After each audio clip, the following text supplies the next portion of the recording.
Bien, pues en esta ocasión está con nosotros un invitado especial, un paisano nuestro, el historiador doctor José Ochoa Quintana, quien este sábado estará siendo parte del aniversario número octavo, 8 años ya de la fundación de este museo de historia y cultura, que gracias al el mecenas de don Alfredo Álvarez tenemos en Ciudad Hidalgo, y 8 años que hay que conmemorarlo con toda dignidad, y por eso hoy estamos invitando al doctor José Ochoa Quintana, quien además es paisano nuestro. Él es un investigador también en las ciencias médicas, hoy radicado en Mérida, Yucatán, y que desde allá ha venido junto con su familia para darnos una plática en relación con dos presentaciones de, ¿cómo podemos llamarle? Sobre la pila bautismal. Pila bautismal y la cruz del templo, que es un... Va a ser básicamente sobre la pila bautismal. Bueno. Son simbolismo del sincretismo, ¿no? Y algunas reflexiones sobre la historia y el mito que se encuentran relacionados con la pila. Con la pila bautismal. Y ahí, por ahí, será motivo de otra plática sobre la cruz atrial, que también tiene grandes estudios. Eso lo vamos a tocar así muy superficialmente. Hoy vamos a adentrarnos en los orígenes de esta pila bautismal que está aquí en la iglesia de San José, una iglesia de origen franciscano, que pues tiene mucha historia que ni nosotros mismos, los originarios de esta región, hemos podido conocer y abrevar en sus orígenes, y que hoy, gracias al doctor José Ochoa, tenemos ya un panorama más amplio de lo que representan estas joyas prehispánicas, que están muy también tocadas, pudiéramos decir, de los primeros españoles en esta región. Doctor, le agradecemos mucho que haya atendido esta invitación, y a don Alfredo Álvarez su intervención también. El gusto es mío y se los agradezco mucho. Para mí es muy importante la reflexión sobre nuestra historia, nuestro pasado. Creo conveniente que todos conozcan cuál es nuestra historia, como se dice, para no repetir los errores que hemos cometido, pero también para conocer cuáles son nuestras fortalezas y aprovecharlas. Yo creo que en nuestra población hay grandes fortalezas que desgraciadamente pues muchos han tenido que salir de aquí y aportar para el desarrollo más bien de otros lugares, cuando si eso se hubiese capitalizado para nuestro pueblo, creo que sería una gran ciudad. Claro, está muy acertado su comentario. Hoy tenemos grandes instituciones ya en Ciudad Hidalgo, inimaginables hace 20 años. El Tecnológico Superior de Ciudad Hidalgo, la Universidad Michoacana, que creó sus 2 primeras universidades externas en Ciudad Hidalgo y Lázaro Cárdenas, una gran fortuna para esta región, y ojalá que toda esta gente que se prepara, doctor, pues no tuviera la necesidad de emigrar, sino de crear aquí mismo su empleo, autoemplearse, o simplemente ser ocupado por empresas establecidas en nuestra región. Ojalá que una de las primeras intenciones de estos nuevos profesionistas sea mirar a su tierra y que puedan autoemplearse y crear empresas también en la localidad, como usted bien lo dice.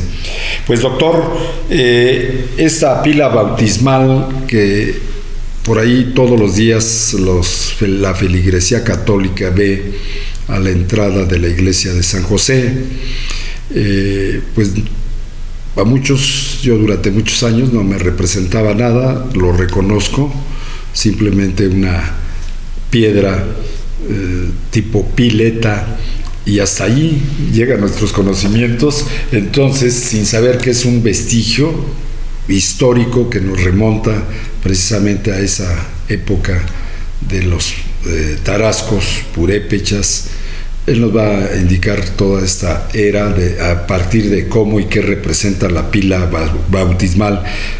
Doctor, ¿nos puede decir? Vamos a ver la primera imagen para que el doctor nos inicie en este recorrido para conocer este vestigio.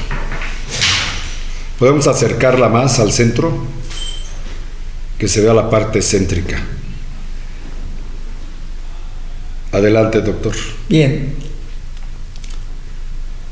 Pues primero creo que debemos recordar algo que desde pequeños escuchábamos y que no es más que la memoria colectiva, donde se decía que en esta pila se había depositado pulque, y así se le conocía como una pila donde ritualmente se depositaba pulque en la época prehispánica, era parte de sus ritos.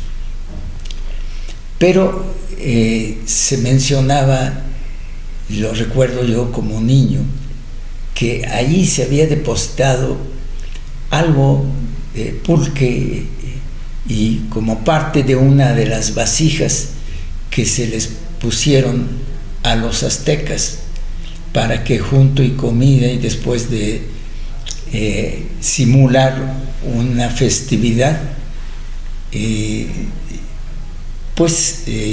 llegaran y pensaran de que al salir ellos precipitadamente habían huido y el ejército azteca había logrado ya un triunfo después de más de 6 meses de lucha. Eso es lo que yo recuerdo de niño, el que en esa pila se había depositado pulque, y la otra que les habíamos aquí ganado en este lugar los tarascos a los aztecas.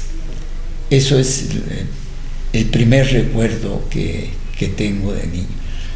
Con esa inquietud ya mayor, pues venía y observaba la pila, pero me percaté de que ahí había unas figuras y que seguramente tenían un significado.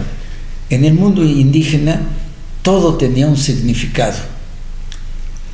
Todo lo que encontramos de vestigios y si vamos al museo y vemos el coyote y vemos otros objetos, todos tenían un significado. La piedra esta última que se rescató de Tierras Coloradas, vemos cómo ahí hay símbolos que nos indican cuáles eran sus creencias, cuáles eran parte de sus ritos, pero que no quedó escrito. Entonces, pues la labor de nosotros es tratar de investigar y de descifrar qué es lo que nos dice tanto la pila como la cruz. En la pila vamos a encontrar básicamente 2 tipos de símbolos, unos que son símbolos relacionados con lo que se decía que parecían angelitos, y otros que parecían o demonios o algunos felinos, ¿sí? Entonces, en base a eso es que centro mis comentarios de lo que vamos a hablar mañana. Ahí podemos ver en esta imagen lo que se decían los angelitos, que no son tales, ¿sí? Si vamos a expurgar un poquito en el primer documento escrito por Fray Jerónimo de Alcalá, allá por 1540, vamos a ver que él narra algo en el cual los dioses del cielo, estándose emborrachando, lanzaron al dios Tares Upeme hacia la tierra, y al caer pues quedó cojo. Por eso podemos observar en las imágenes de la pila cómo a estas figuras que tienen alas, a todas les falta un pie. Al caer a la tierra pues les falta un pie. Pero podemos observar también allí que tienen alas, que tienen cara de viejitos, que tienen unos bastones en las manos, y que a la derecha hay unas figuras como redondas que son los tambores, porque se narra que en esa casa del sur, que era una de las casas del sol, allí es donde habitaba y que hacía sus fiestas, y también era dueño de su vino, y se emborrachaban, ¿sí? Y ahí tenía también a sus mujeres. Aquí estamos viendo esta figura que usted dice del ángel. ¿Se puede decir que fue prehispánica o ya fue dentro del sincretismo la colocación de estas alas, o fue anterior a la llegada de los españoles? Es anterior a la llegada ¿sí? de los españoles, sí. Uh-huh. Y tienen un gran simbolismo, que es parte de lo que vamos a hablar mañana. Día de mañana. Sí. Igual esta otra figura. Igual esa otra figura, ¿sí? Esta figura yo la identifico como coyotes, pero si observamos su volumen, ¿sí? Y su cara, vamos a ver que unos están como flaquitos, como este es el flaquito, pero también podemos observar que las rayas de su vestido no son verticales, ¿sí? Onduladas. Estas vestido con esas rayas así onduladas, ¿sí? Para mí simbolizan la época de secas, y por eso está flaquito, porque en esa época llega un momento en que la lluvia no cae, ¿sí? Y entonces no hay alimentos, ni para el hombre ni para los animales. Todo mundo sufre, ¿sí? Pensemos en aquella época en que los alimentos se producían básicamente por la lluvia. No había sistemas de riego como podemos ver ahora, que prácticamente en todo el año se pueden cosechar el maíz y muchas otras plantas. Aquí vemos al gordito. Ahí vemos al gordito, ¿sí? Ahí vemos al gordito y le vemos sus orejas ya bien, pues bien llenas, bien puestas, bien llenas, ¿sí? Y vemos cómo las rayas de su vestido son verticales, y a la lluvia se le simbolizaba con rayos verticales, y lo podemos observar también en la cruz atrial, sí, como las rayas verticales, incluso los rayos, así simbolizaban la lluvia. Así es. Bueno, aquí vemos un poquito más en detalle todo esto que nos ha mencionado el doctor. Y las letras, doctor, algunas palabras o letras o no sé qué enunciados sean. Estas letras sí son puestas ya durante la época colonial. Ah, eso es. En la cual los frailes las grabaron, seguramente para alfabetizar, ¿sí? Eso es. Aunque vemos que hay algunas letras que nos muestran que esto fue hecho por los mismos indígenas, porque no son completamente como las conocemos nosotros. Así es. Aquí vemos en el centro una que, como usted dice, pues no conocemos exactamente el origen, ¿verdad? Como unas letras que vemos allí, que usted ¿qué pudiera atribuir esto? Pues yo creo que lo utilizaban para alfabetizar por un lado, pero también recordemos que allí ya en esas es cuando esta fuente estaba ubicada en lo que es ahora el jardín. Esto nos lo narran hacia 1580, por ahí así, un fraile que visitó aquí y que decía que Tajimaroa era un pueblo de otomíes y también mazahuas, y que allí en el jardín existía esta fuente para la distribución del agua, y entonces le hicieron unos agujeros a todas estas figuras en la boca, por lo cual salían los chorritos del agua. Estos agujeritos sí ya son muy finitos, seguramente hechos ya con instrumentos metálicos de los que utilizaban los europeos. Pues sí, porque ustedes saben que antes de llegar a los españoles no había metales aquí, y todas estas obras se hicieron a base de piedra con piedra, ¿no? Sí. Dependiendo de la fuerza de... ¿La obsidiana es fuerte? ¿Es dura? La obsidiana no es muy dura. Ellos buscaban más bien lo que eran las piedras del cielo. Era lo que más utilizaban. Las piedras del cielo eran los aerolitos. Eso es. Donde ellos no conocían el hierro, pero los aerolitos sí tienen hierro. Entonces, donde se encontraban un aerolito, con eso les servía para tallar, porque es mucho más fuerte que la piedra volcánica que se utilizaba para estas figuras.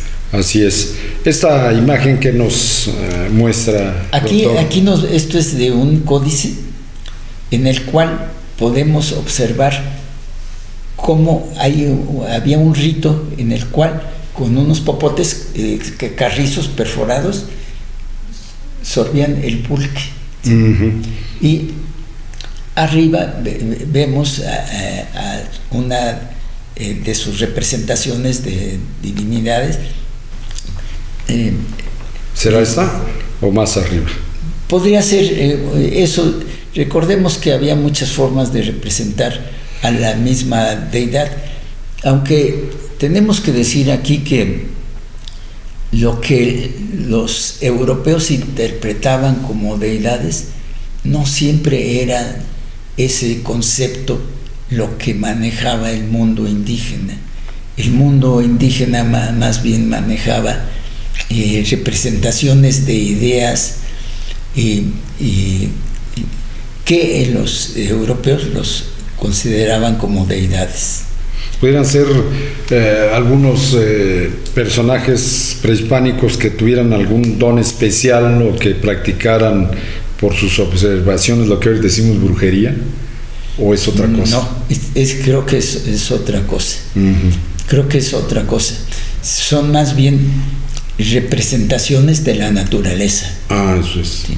Quizá aquí nos podríamos acercar un poco a la religión de los japoneses, al shintoísmo, que es una religión sobre la naturaleza. Y va a haber unas imágenes así que los que somos legos en la cultura japonesa, pues parecen diablos, ¿sí? Sí. Exactamente como decían ellos, ¿sí? Sí. ¿Este es también de origen tarasco? No, este es de origen náhuatl, es la diosa Mayahuel. Hay un mito donde dice que Quetzalcóatl subió al cielo y le pidió que bajara también a la tierra, y bajó, pero cuando se dieron cuenta las otras deidades o representaciones de deidades que se habían que faltaba, entonces bajaron a buscarla, pero en ese momento Quetzalcóatl se transforma junto con ella en un árbol de 2 ramas, pero llegaron y descubrieron cuál era la rama de Mayahuel y cuál era la de Quetzalcóatl, y la de Mayahuel la destrozaron. A partir de sus restos, Quetzalcóatl lo siembra, y de ahí surge el maguey que va a dar el pulque. Y vaya que es parte de la cultura. El pulque estaba muy relacionado con el conejo. Decían que cuando se emborrachaban, y lo narra Fray Bernardino de Sahagún, ese magnífico cronista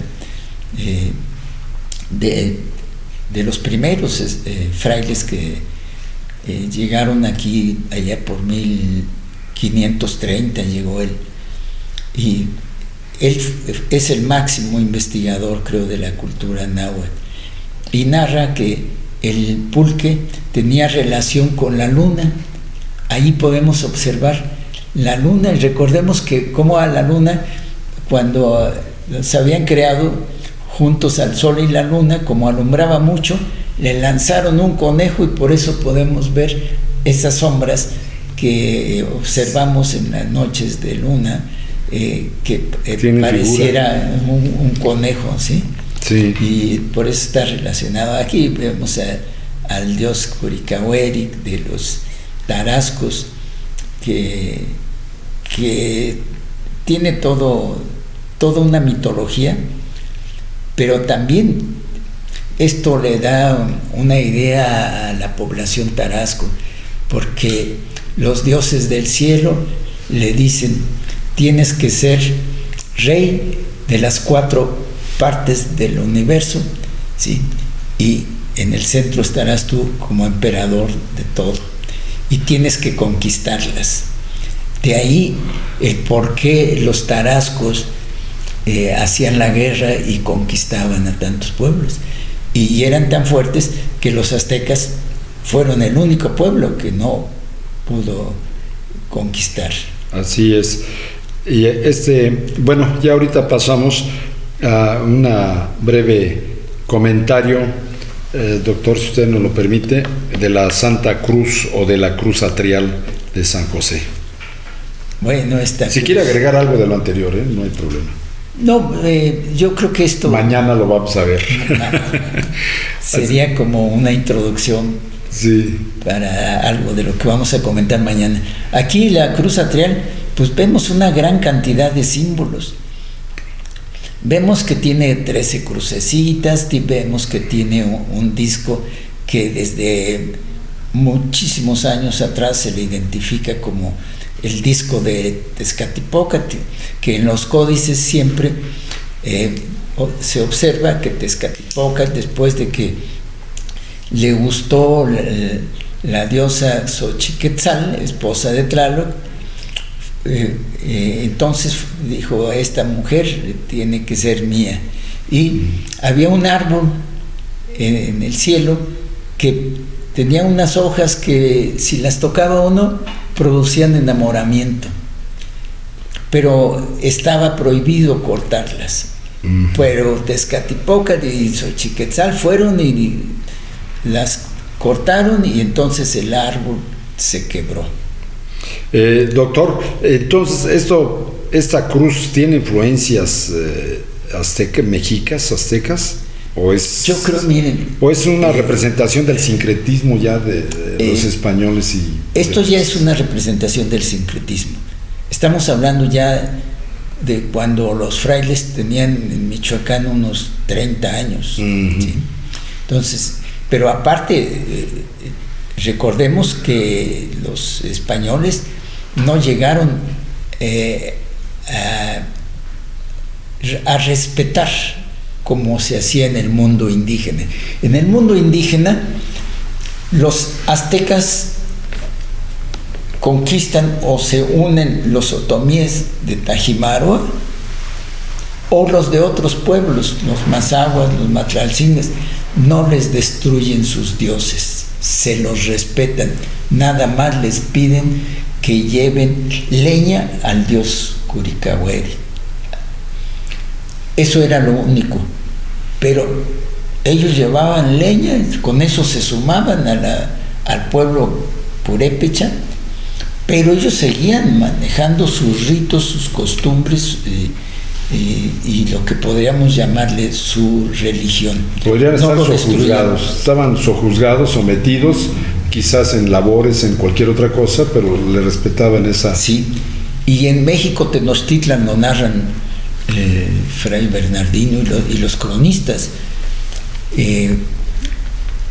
Narran cómo había uno de los 72 templos que había en México Tenochtitlan, era el templo de todos los dioses.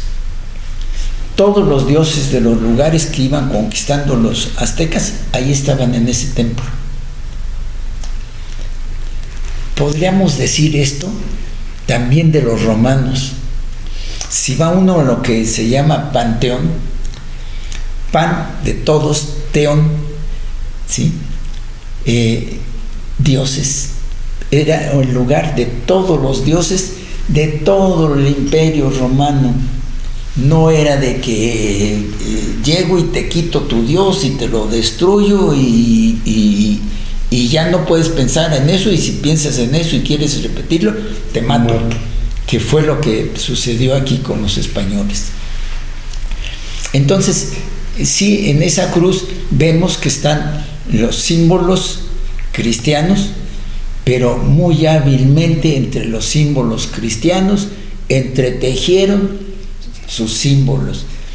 Allí yo identifico que hay diferentes símbolos, tanto náhuatl como otomíes, como tarascos. Si nos ponemos a estudiar un poco la mitología tarasca, vamos a ver que tiene mucha similitud con la de los aztecas y la de los otomíes. Recordemos que los otomíes son mucho más antiguos que los aztecas, pero los otomíes eran los que habitaban aquí en Ciudad Hidalgo. Sí, el oriente. Entonces, Reino Purépecha. Ahí yo ya identifico, ya en ese momento ya no estaban guerreando tarascos contra aztecas. Yo identifico ahí que ya ahí están los símbolos de todos ellos. Y bueno, hay símbolos muy importantes. Decía el disco de obsidiana, ese es uno de los... Sí, era lo que le preguntaba, si este disco era de alguna representatividad tarasca o azteca, como usted lo menciona. Yo creo que de los dos. De los dos. De los aztecas, pues cuando se rompió el árbol florido, los dioses lanzaron a Tezcatlipoca y a otros dioses a la tierra, y al caer, igual que Tarezupené, se quebró un pie, y entonces lo sustituye por el disco de obsidiana. Eso es. Pero también en la relación de Michoacán vemos que cuando Tariacuri divide el reino en tres partes, entre sus dos sobrinos y su hijo, y se forman el triunvirato de Pátzcuaro, Iguazú y Tzintzuntzan, ¿sí? Y les da como un símbolo de su dios Curicahueri, obsidiana envuelta en cuero de venado. Entonces ahí se encuentra nuevamente la obsidiana en el mundo. Muy bien. Este hecho de por allí nos visitó en una ocasión Maussan, que ya ve que es muy afecto al fenómeno ovni, y nos decía él que aquí se había descubierto una cultura incluso antigua de los toltecas que pudieran cambiar la historia de estas culturas en América Latina, sobre todo en la parte norte de Ciudad Hidalgo, que es Janamoro y Los Pozos. Sí, lo narra el historiador, el doctor Pérez Esputia. Al buscar el origen de la palabra Tashimaroa, y que él encontró en el estado de Hidalgo en algún documento donde había un poblado Tashimaroa, y aquella zona es tolteca, muy cerca de Tulac, donde estuvo la gran ciudad de los toltecas. Entonces sí es muy verosímil y muy probable que los toltecas, que tuvieron un gran imperio, en ese momento no se hablaba nadie. Después de la caída de Teotihuacán surgen los toltecas. Sobre los toltecas sí se sabe hasta el nombre de la ciudad. De Teotihuacán no se sabe ni quiénes eran los habitantes ni cómo se llamaba el lugar, porque no quedó registrado nada. Se supone que los otomís pudieron haber sido parte de ese grupo que después fueron parte de los toltecas y que llegaban hasta acá, pero además hay una ruta muy importante. Recordemos que en todo lo que son las faldas de nuestro cerro de San Andrés hay obsidiana. Sí. Y que la obsidiana era elemento básico para el uso en el hogar, pero también para la guerra, para el dominio. Entonces esa es una parte de la ruta. Aquí sabemos todos que cotidianamente encuentran vestigios de obsidiana, toda esta parte norte de Ciudad Hidalgo.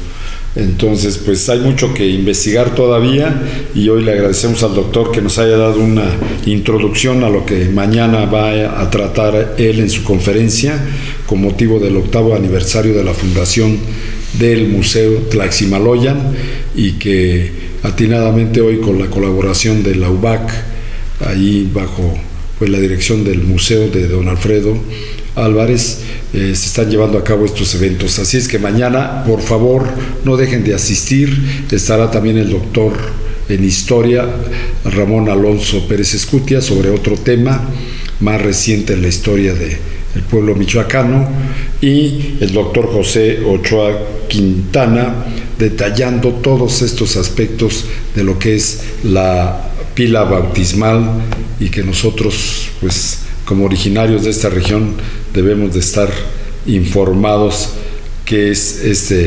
simboliza esta pila bautismal. Pues le agradecemos, doctor, que nos haya dado este espacio. El agradecido soy yo. Medardo. Le agradezco mucho. Creo que nuevamente los invitamos al evento con el que se están conmemorando 8 años del Museo de Ciudad Hidalgo, algo donde se está guardando su historia, su pasado, pero también recordemos que del pasado debe surgir el futuro. Así es, así es. Gracias nuevamente, y un saludo para usted y su familia. Muchas gracias. Gracias.